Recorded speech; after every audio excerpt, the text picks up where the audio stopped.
So we come to Friday, and usually we're pretty casual in our office most days, but on Friday we're particularly casual. Like, it's not uncommon for me just to wear like nice leggings and a jumper to work on Friday.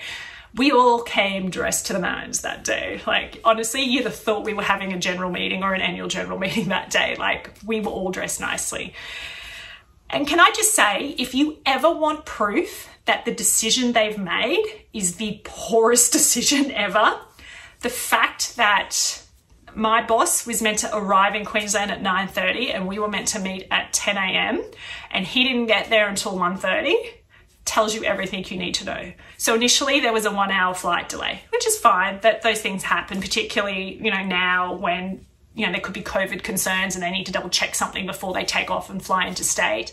So there's a 1 hour delay and the plane breaks down. So they have to get off and they wait around for a little bit and they think they fixed it, and they all get back on the plane and the plane breaks down for a second time. So they all have to get off the plane, they have to get all the luggage off the plane and put it in another plane. And then they finally get here to Queensland, and my big boss can't get an Uber or a taxi to get to our office. He's going to hang around for about 30 minutes before one of those becomes available. So he finally gets to the office and it's like 1:30. And then he seems to want to have a friendly chat with everyone. And basically our state manager was like, you need to go and meet with Lauren and her boss. Like, go do that now, because none of us want to chat to you. So we have this like 1 hour meeting, and in the meeting he basically says it's been decided that all of the finance team will now be based in Victoria. And it basically says to us, you need to move if you want to keep your jobs. Now, that's impractical for my boss for a number of reasons, but mostly because his wife has a job here in Queensland and the organisation has said that they won't help her find a job. And he'd have to uproot his children. All his family and support system are up here in Queensland. So he would be worse off down there. And, you know, my boss knows that my mum's been very ill. She's had cancer twice, and that, you know, I help care for her now post that because she's still not 100% on her feet. And he still is like, would you be interested in moving? And I'm like, no. And he's like, oh, why? Like, this would be a great opportunity for you. And I just basically told him, I'm like, I would freeze to death in Victoria. And it's true. It gets to like 19 degrees and I'm full on in your, you know, thermals, everything. So he says, okay, well, that's unfortunate. And we're both presented with a letter. Anyway, so the letter says basically, because you don't want to move down to Melbourne, we've now entered a consultation period in which, you know, we don't want to make you redundant, but your role's going to Melbourne. You don't want to go with it. So if you can think of another way that we can keep you employed, let's hear it. So it's like basically 2:30 now, and I haven't eaten all day because I've been too nervous. And basically my big boss says, look, you can go home early and you can discuss this with your families and you can think things through and you can come back next week with any questions. And so I was basically like, well, it's 2:30. I finish at 3 on a Friday anyway. Thank you for the 30-minute early mark. Oh, wait, I haven't taken lunch. It's actually time for me to leave. So yeah, I'm sort of just packing up my stuff to go, and I was just going to grab some lunch on my way up to the train because I got the train that day. I didn't really think I should be driving. And my big boss basically says to me, oh, well, I haven't eaten all day. I'm hungry. Can someone show me where I can get some lunch? And I was like, oh, because everyone else has eaten. I was the only one who hadn't eaten. And I was like, well, I have to go get lunch. I'm like, I was going to get some sushi. That's probably all we'll be able to get now. He's like, oh, that's great. So we awkwardly walk off to get sushi. And he's, you know, trying to tell me like, this could be a great thing. And, you know, this could be, I was in a similar position and look where I am today. Look how successful I've been because of it. You know, really trying to talk up the merits of it. And yeah, I just pretty much ate my sushi and left for the day. But when I got on the train to go home, I obviously rang my parents and let them know the outcome of the conversation because they were, you know, kind of waiting. And we'd been having a giggle all day about how delayed the meeting had been. And I actually took the opportunity to read the letter.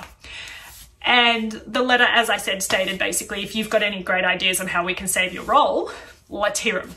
So I really think about it all weekend. And, you know, I did some soul searching and I had some real thoughts about, you know, what I wanted to do next, because I have mentioned earlier that this isn't my dream role and that I don't necessarily want to stay here in the organisation forever.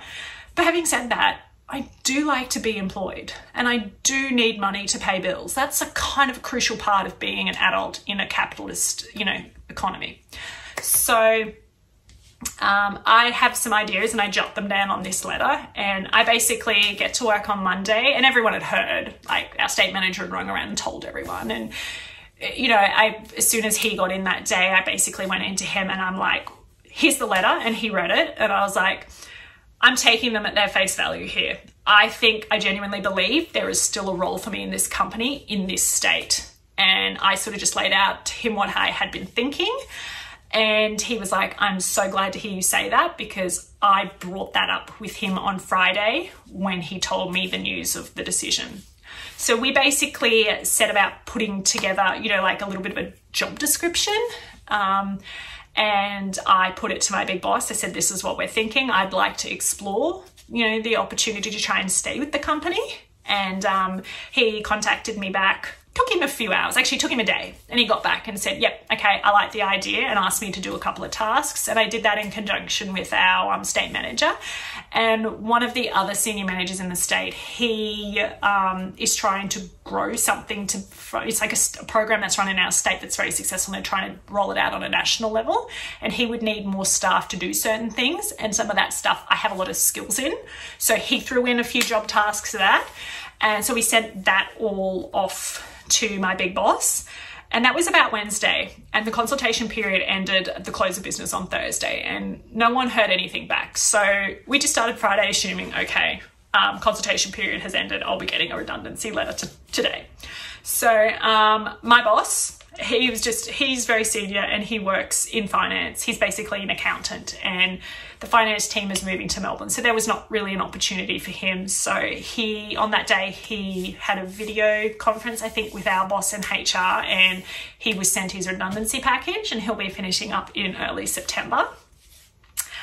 I, however, didn't get a meeting notice, and I didn't really know what to make of that until he hung up, or we ended the meeting with my boss. And I got a phone call, and it was basically saying, we agree there is the need for something like that in Queensland. So we'd like to extend out your consultation period by a week. We need to go over the numbers. We need to talk a few things through. We need to, you know, run it past the CEO. And I was like, okay. And then I got a second letter confirming that my consultation period would be, you know, extended out by another week. That was 4 weeks ago. So I've now waited 5 weeks to find out if I'm losing my job in September. I at least have a little bit more information. I know when I would be finishing up, but I have now waited 5 weeks to find out if I've lost my job. We got paid the day that they, you know, came up and told us. We've actually had a second pay. That's how long they've dragged it out. We've had pretty sporadic updates in between that. We basically got told that it needed to be budgeted for.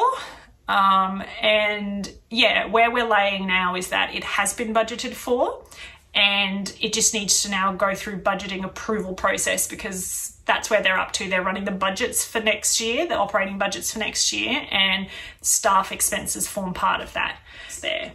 So I had to contact my boss about something else the Friday last week, and he just mentioned that the budget had passed the first budgeting committee, and now it just needed to go forth and be passed by the second budgeting committee, which meets today. So today is Tuesday. I don't know when this committee meets. It was a public holiday yesterday in Victoria. It wasn't in Queensland, so we worked. So we're basically just hanging around waiting and seeing. As you may have picked up from this little tale, things move very slowly in this organisation. So I might not know for another week, but now it's just a wait and see.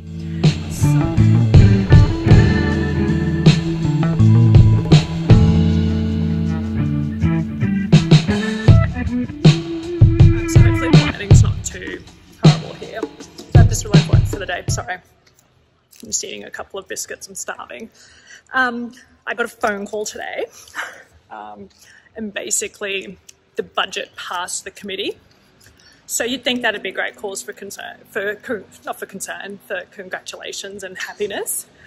But I am now just awaiting the CEO needs to sign off on what the budget signed off on. And then they need to sit down and rewrite my position description, because it's obviously going to change a little bit. So good news on that front. So I think we've cleared probably the biggest hurdle now. Like my boss did say, my big boss did say, he's like, he'd like to get the position description sorted this week, but probably wouldn't be. So what I've got to do tomorrow is we are in the middle of performance reviews, and I haven't started my performance review process because obviously if I was being made redundant, it was kind of a little bit pointless. So what I'm going to do tomorrow is I'm going to email him. I'm going to say, do you want my current manager to do it? Or is this something where maybe we just don't do a performance review here, but we sit down with yourself, the state manager, and potentially the other manager I'd work under in Queensland, and just do up the position description and set out the KPIs for the next year. So yeah, I'm going to go to training now, so we'll talk more later.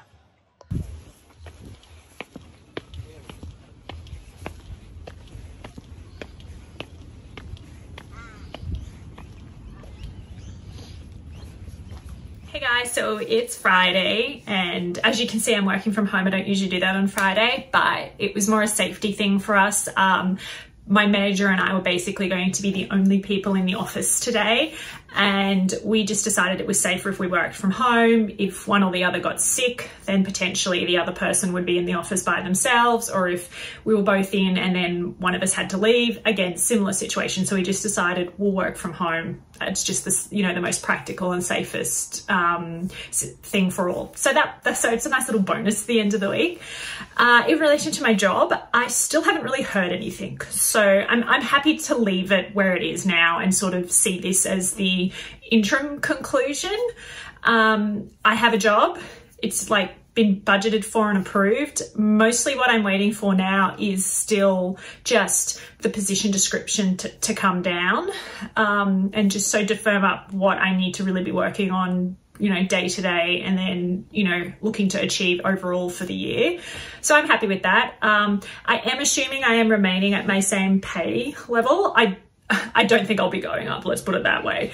But I feel like up at this stage, if they intended to decrease my pay, that would have been a conversation we would have needed to have, because why would you decrease my pay, give me a role, and then go through this complex budgeting and approval process when I'm just as likely to say no? And I'd like to think they'd realize that I wouldn't work for less money. So I mean, I'm just assuming that. I mean, that could be a whole other situation that develops out of this, but I'm tending to think it's not going to happen, because I just think it should have been a conversation. I think it should have been, you know, okay, so this is what we're looking at. This is what we can make possible. Do you want to move forward with this? But hey, look, who knows? I will just say that I know it's not like a really lovely bow wrapped up line in the sand conclusion, which kind of sucks, but that's honestly, that's working the working world. Like, that's just the best way to put it. Like, you don't always reach a line in the sand position where you can just step forward. You know, there'll always be one or two things that are still carried over that are being sorted out.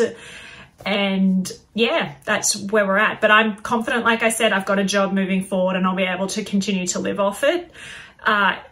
I do think that, you know, by the time we get this new position description finalized, it's going to be just a similar job with a few additional things that I'm a little bit interested in learning about, which I am excited to, you know, try a few new things and build my skill sets in those areas. But I just wanted to end this video by saying I've learned a bunch of stuff from this. They say everything happens for a reason, and I do genuinely believe that. And I've sort of taken two key things out of this that I wanted to share with you to hopefully help you if you're ever finding yourself in this situation, or if you've been made redundant. So I guess the first thing is, I know that moving forward, probably we have 2 performance reviews a year. We have a mid-year one to check in to see if you need to like adjust things. You know, stuff might happen and projects might get taken away from me. You know, the company's needs, wants shift. So we do that. And then we have the overall end of year one. And I mean, in theory, that's when like pays get reviewed and all that sort of stuff. But honestly, I've never known that to happen. But anyway, what I will be doing when I do my performance reviews every 6 months now is I will be having some sort of document in like on a USB stick, in a folder up in the cloud, somewhere like that. And I'll just be listing off everything I've done. databases I've worked in, projects I've worked on, skill sets that I've developed or am looking to develop. And the reason for that being, like, if I suddenly found myself being made redundant, I've already got a great spot to start updating my resume from, and to look in areas for new jobs, like to see where skills can transfer over to growth industries and things like that. And, you know, the other reason why I would, you know, do it is because it's also very helpful if you go for an internal promotion. You can quite easily talk about what you've already done and just really help sell yourself without having to try and start from like nothing. So that is something I'd definitely be doing. And the other big thing that I've learned from this is really how to advocate for myself. I'm definitely very much a typical woman in that I just, you know, play the cards that are handed to me. Whereas this time I really made a decision and I was like, no, there is a role for me here. Things will not go well if I am made redundant. And I managed to not only advocate for myself, like I said, I managed to speak to enough senior people to get them to, you know, believe me and see my point of view. And I've never done anything like that before. I have previously been made redundant and I was like, okay, and that's it. And I've still do speak to a few people from the organization I was made redundant from, and they said they still don't understand why I was made redundant. It was a financial sort of issue thing. They didn't have the money to pay my role, but there was the belief that they could have let go another position instead of me. But anyway, that's what happened. So I think that's a really big step forward for me. Like I mentioned earlier, I'm assuming I'm staying at my same wage. Wages haven't been discussed. So this newfound confidence in advocating for myself might be called upon again very soon, because if they come to me and they say that we're not going to keep you on your same wage, we're going to take money away from you, I will be expecting two things. One, if I decided to accept it, which I probably wouldn't, I wouldn't want to work a full-time role for this company for anything less than what I'm currently on. I'd be expecting that either A, went down in days, so I might go from 5 to 4 to 3 days, not full-time. And the other thing I would be expecting is if I did accept that for whatever reason, I would also be expecting to receive a redundancy payment for this role, because you're making not only me, but the role redundant. So I would be expecting that. So I'd have to advocate for that. But I would be doing everything in my power to say, well, no, I need to stay on full-time at my current wage. And yeah, I might also, thinking about it, because there would be a little bit more time out of the office, I might also need to speak to them about my mobile phone allowance. I believe if I'm going to spend more time out of the office, it should go up to the next level, which would indicate that I'm spending more time out of the office. And I'd also be looking to get a vehicle allowance, because I'm not going to run around in my own car, pay for fuel and pay for, you know, faster services like just wear and tear on my vehicle and let the company benefit from it. All right, so that's going to be it for this video. Thank you so much for watching. I hope that you were able to take something from it, whether or not you've just been made redundant. If you have, I feel so sorry for you. It is just a horrible, horrible feeling. Please know that it's 99% of the time it has nothing to do with you. It has more to do with either the company's financial position or how they want to structure their company moving forward. You're probably an amazing employee. It's just that's how the cards have fallen. And I wish you the best of luck in your job search. If you're new to the working world and you've never been made redundant before, I hope you've picked up some tips on how to be a little bit prepared to, you know, to either sort of pick yourself up very quickly if you do find yourself in this unfortunate position, or maybe just how to stay prepared if you're still trying to figure out your career and you think a dream job comes up for you. As always, thank you for watching. Don't forget to like and subscribe, and I will see you all in my next video very soon.